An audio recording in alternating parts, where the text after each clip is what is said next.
আসসালামু আলাইকুম, কেমন আছেন সবাই? চলে আসলাম আরেকটি রান্না নিয়ে। আজ তৈরি করে দেখাবো ডিমের কোরমা। এর জন্য আমি যা নিয়েছি: ডিম সিদ্ধ করে নিয়েছি, পেঁয়াজের বেরেস্তা, মরিচ গুঁড়া, দুধ, এখানে একটু তেঁতুলের পানি রেখেছি। যেহেতু এখানে আমার লেবু ভিনেগার কাছাকাছি নেই, বা লেবুর পরিবর্তে ভিনেগারের পরিবর্তে আমি এখানে একটু তেঁতুলের পানি নিয়েছি আমি পেঁয়াজের পেস্ট, সয়াবিন তেল, পানি, কাঁচামরিচ, তেজপাতা, দারচিনি। চলুন তাহলে রান্নাটা করে নিই। প্রথমে আমি দিয়ে দিব সবগুলো ডিম। এখানে ডিমের সাথে সাথে আমি ডিমের কোরমাটা হাতে মাখিয়ে নিচ্ছি। দিয়ে দিব পেঁয়াজের পেস্ট।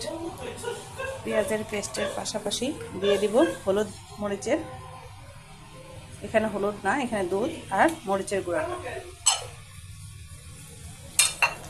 সাথে দিয়ে দিব চিড়ে রাখা কাঁচামরিচ, তেজপাতা। দিয়ে দেব সয়াবিন তেল। সয়াবিন তেল পরিমাণটা একটু বাড়িয়ে দিতে হবে। দিয়ে দেব একটু এলাচের গুঁড়া। এখন দিয়ে দেব আমি কিছুটা তেঁতুলের টক।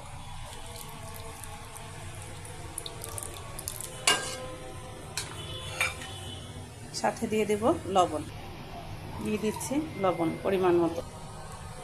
সবগুলো উপকরণ একসাথে হাতে মেখে নেব। এরপর পানি দিয়ে দেব। আপনারা কে কীভাবে ডিমের কোরমাটা করেন আমাকে জানাবেন। আমাদের বাসায় আমি সাদা ডিমের কোরমা এভাবে করি। আপনারা চেষ্টা করবেন এভাবে করে খেতে, দেখবেন কতটা স্বাদ হয়। বাসায় যেহেতু দই নাই, এজন্য আমি দুধ একটু তেঁতুল দিয়ে মিলিয়ে দিয়েছি। এখানে আপনারা দুধ, লেবুর রস বা ভিনেগার দিয়েও অ্যাড করতে পারবেন। এখন দিয়ে দেবো আমি সামান্য একটু পানি। চুলার জালটা এবার আমি ধরিয়ে দেব। আজকের এই রান্নাটা হতে আমার সময় লাগবে 10 মিনিট। আর নামানোর আগে আমি একটু পেঁয়াজ বেরেস্তাটা দিয়ে দেব। চলুন তাহলে অপেক্ষা করি 10 মিনিট। এখানে আমি একটুখানি চিনি দিয়ে দেব। চিনিটা দিয়ে ঢাকা দিয়ে দিব 10 মিনিটের জন্য। 10 মিনিট পর ফিরে আসছি। এই তো প্রায় আমার ডিমের কোরমাটা হয়ে গেছে।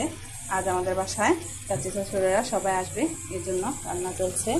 দিয়ে দিব এখন কিছুটা পেঁয়াজ বেরেস্তা। পেঁয়াজ বেরেস্তাটা দিয়ে পরবর্তীতে আমি ঘি দিব। এখন আমি এভাবে রেখে দেব নামিয়ে। দেখুন রান্নাটা কত সুন্দর হয়েছে, মাশাআল্লাহ। এভাবে আপনারা বাসায় তৈরি করবেন। আমি এখানে আদা রসুন কিছু ইউজ করিনি, কারণ আমাদের বাসায় ডিমের কোরমায় আদা রসুন হলুদ কিছুই ব্যবহার করা হয় না। জাস্ট মরিচের গুঁড়া, দুধ, সামান্য চিনি, পেঁয়াজ বাটা, কাঁচামরিচ, সয়াবিন তেল দিয়ে হাতে মাখিয়ে এই ডিমের কোরমাটা করা হয়। ধন্যবাদ সবাইকে। ভালো লাগলে আমার রান্নাটা শেয়ার করে দেবেন। আসসালামু আলাইকুম। তৈরি হয়ে গেল আমার ডিমের কোরমা।